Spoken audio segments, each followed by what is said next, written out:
링 비디오 https://daunserve.com/ 물음표 UR 등호 https://www.youtube.com/watch 물음표 v 등호 hdy3www.ptl 나는 또한 이혼 서류에 내 역할에 서명했습니다. 언제든지 당신과 이혼할 수 있습니다. 당신 없이도 살 수 있습니다.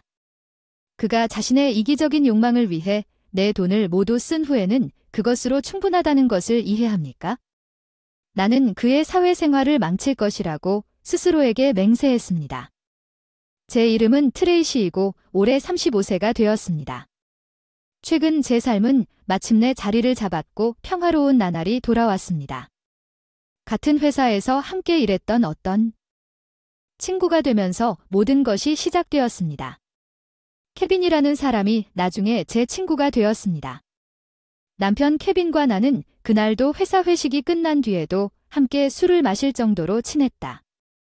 둘이서 애프터 파티를 하면서 누구를 좋아하는지 서로 묻고 신나게 이야기를 나눴다. 그런 얘기를 하고 정신을 차렸을 땐 이미 막차는 떠나고 난 뒤였다.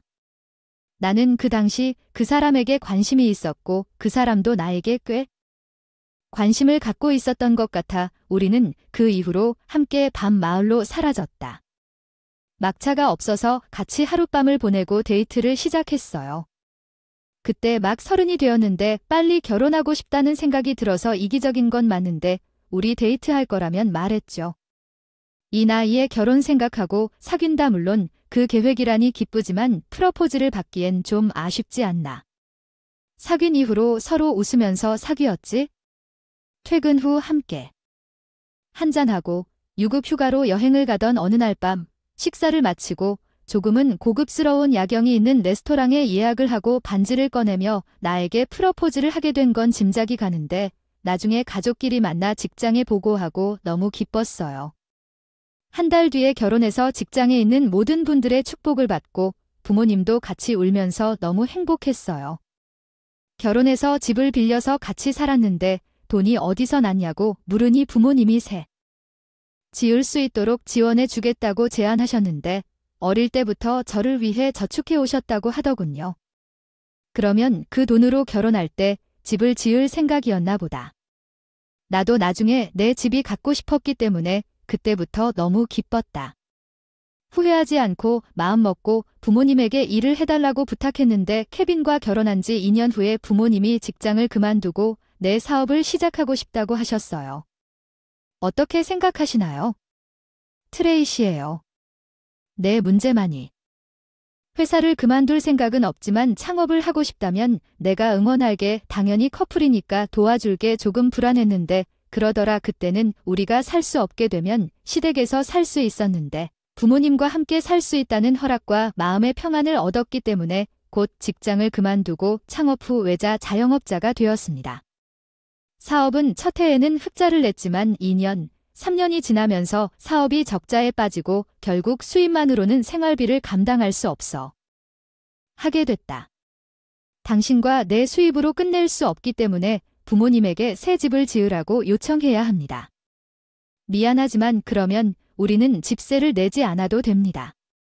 인테리어는 이미 어느 정도 결정했습니다. 지금 물어보면 집 지을 때까지 1개에서 3개월 걸리겠지만 그 사이에 너희 엄마가 전에 우리가 집으로 돌아갈 수 있다고 말씀하셨으니 얘기해보는 게 어때? 그러나 그 사람은 그럴 생각이 없었어. 그러기 위해서는 오랫동안 집을 구할 생각을 해왔지만 그 집으로 돌아가는 것은 좋은 생각이 아니다. 왜냐하면 나 자신이 사업을 시작하기로 결정했고 그냥 있을 수는 없기 때문이다. 거기로 돌아가서 내 여동생이 분명히 그들의 집에 있는 것 외에는 공개적으로 이런 상황에서도 그가 여전히 허영심을 버리지 못하는 것이 역겨웠습니다. 내 말은 그가 새 집에 쉽게 예라고 말했지만 다음 날에는 일부 어제와는 완전 달라져서 이런 얘기를 하기 시작해서 이번 주말부터 부모님 집에서 살 예정이어서 짐을 싸고 집을 나가야 할 것 같아서 너무 썰렁했다.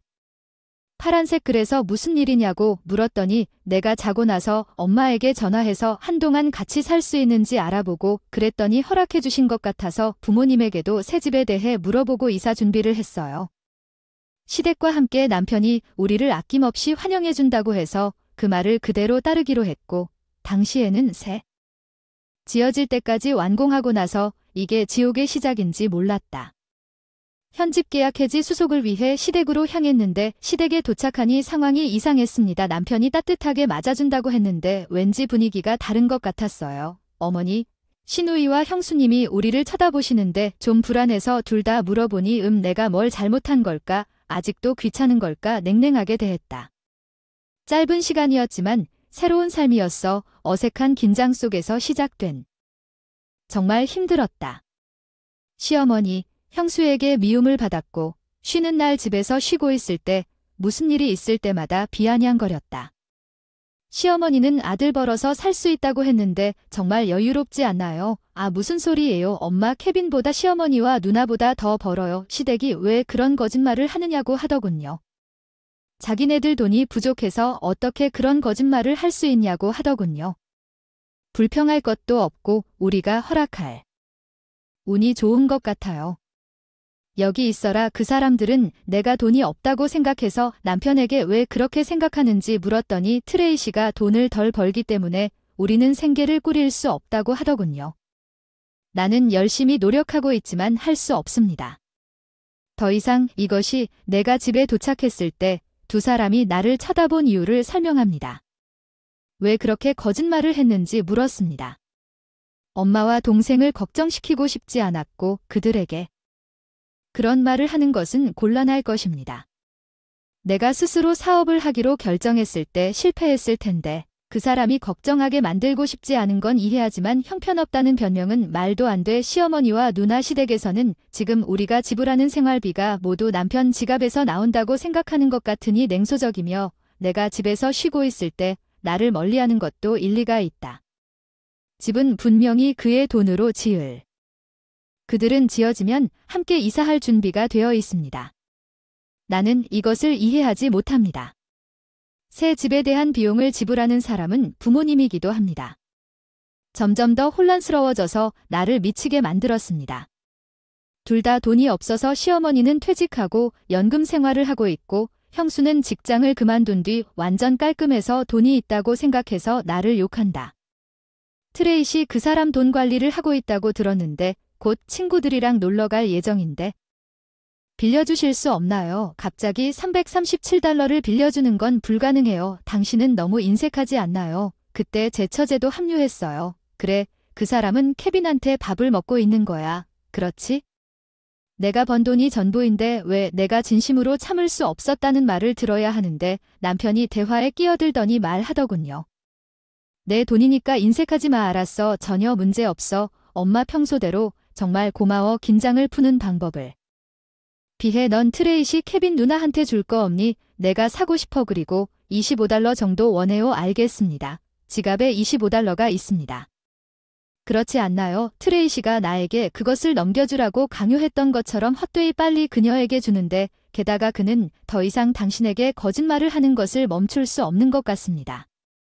나 덕분에 이렇게 호화로운 생활을 하고 있다니 더 이상 참을 수가 없어서 그 수다도 떨고 뽐내기도 그만둬. 이제 참을 수가 없어. 적어도 나한테 빌린 것처럼 보이게 하고 최근에 차용증이라도 써라. 인색한 태도가 사람 머리에 걸리네. 나 빚졌어. 내가 적어줄게. 종이 쪼가리일 뿐 아무 의미도 없어. 돈을 그렇게 많이 놓쳤어. 말도 안 되는 말은 하지 마. 미스 돈 내. 월급을 얼마나 썼다고 생각하세요?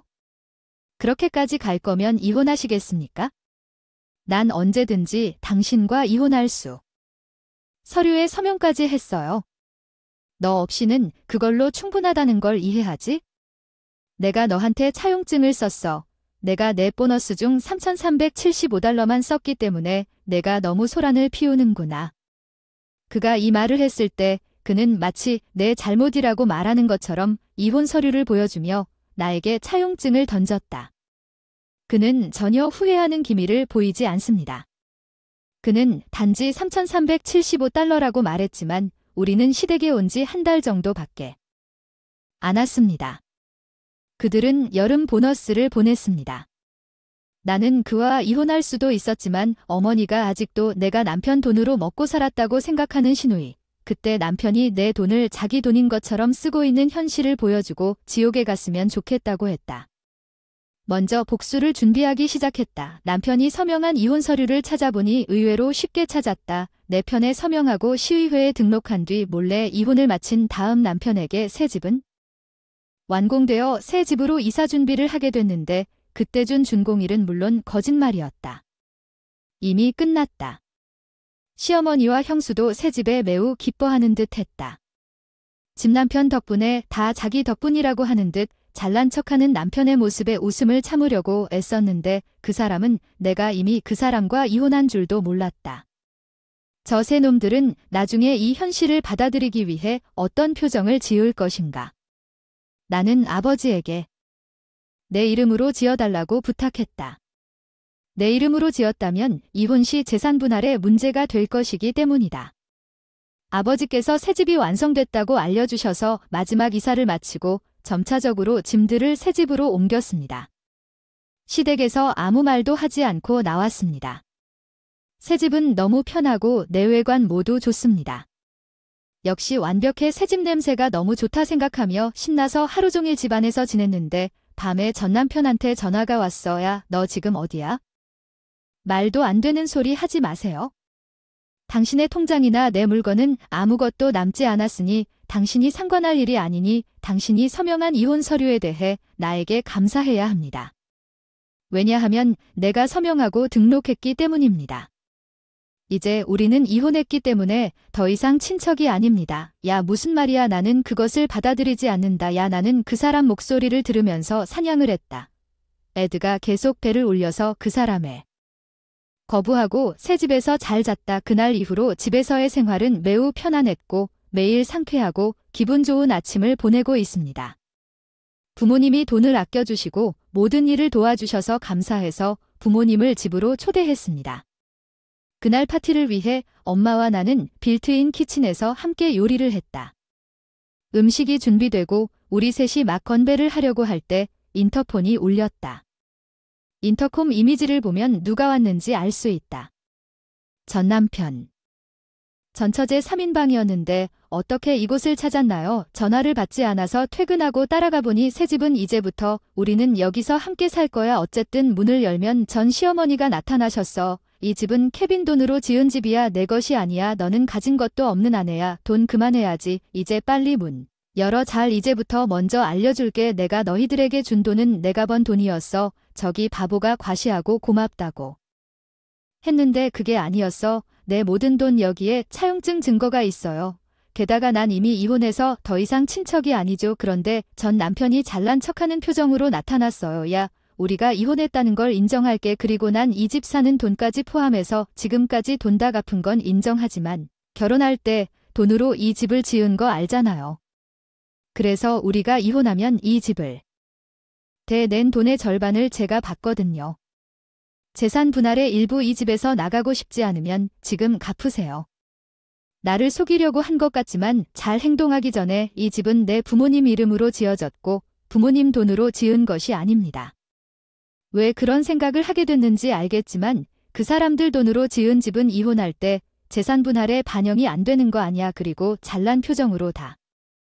고마워. 이제 고용할 거야. 변호사한테 가서 차용증과 내가 허락 없이 쓴 내 돈 전부를 청구하고 내 전남편은 말없이 그 자리에서 무릎을 꿇었고 그 후 내 전남편, 전 시어머니와 전 형수, 밖에서 소란을 피우는 법이 의기소침해지자 경찰에 전화해서 상황을 설명하고 녹음과 함께 인터폰으로 모든 증거가 나와 있어 동네에 폐가 되기 전에 가져가라고 했습니다. 경찰서에 오라고. 안 왔기 때문에 집으로 돌아가 파티를 계속했습니다. 그런 다음 변호사를 고용하여 전 남편과 문제를 해결했습니다. 세부 사항은 빚진 금액을 지불하고 머무르는데 동의했습니다. 그 사람이 다시 내 앞에 나타나면 그는 즉시 체포될 것입니다. 즉시 체포는 그가 내 새 집을 식별한 방식이 내 전 F 가족에 대한 스토킹으로 간주되었다는 사실 때문이었습니다. 그래파인을 통해서 전 남편이 그 이후로 사업을 잘 하지 못하고 있고 후 빚만 늘어나서 전 남편과 전 시어머니가 더 이상 사업을 할 수 없게 되었다는 소식을 들었습니다. 그들은 항상 나에게 돈을 요구했고 그들의 삶은 점점 더 어려워졌습니다.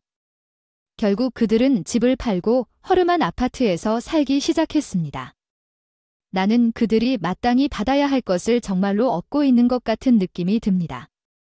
반면에 나는 부모님을 초대하여 새 아파트에서 나와 함께 살도록 했습니다. 집에서 우리 만나요.